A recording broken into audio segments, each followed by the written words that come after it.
ధర్మాసనానికి మనస్ఫూర్తిగా కృతజ్ఞతలు తెలియజేస్తున్నా.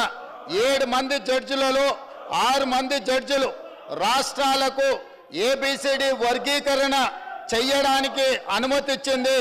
తెలంగాణ రాష్ట్ర ప్రభుత్వం తరఫున నేను స్పష్టమైన ప్రకటన చేస్తున్నా, దేశంలోనే అందరికంటే ముందు బాగానే నిలబడి తెలంగాణ రాష్ట్ర ప్రభుత్వం ఏబిసిడి వర్గీకరణ అమలు చేసే బాధ్యత మా మిత్రులు, మా మంత్రివర్గ సహచరులు మేమందరం తీసుకుంటాం. అవసరమైతే ఇప్పుడు ఇచ్చిన ఉద్యోగ నోటిఫికేషన్లలో కూడా వర్గీకరణను అమలు చేయడానికి అవసరమైతే ఆర్డినెన్స్ తీసుకొచ్చి మాదిగ సోదరులకు న్యాయం చేసే బాధ్యత మేము తీసుకుంటాము. కాబట్టి ఈరోజు ఈ సభ అందరూ కూడా ఈ అంశం మీద ఏకాభిప్రాయానికి వచ్చి మాదిగ ఉపకులాల వర్గీకరణకు సంపూర్ణంగా సహకరించాల్సిందిగా రాష్ట్ర ప్రభుత్వం తరఫున నేను విజ్ఞప్తి చేస్తున్నా అధ్యక్ష.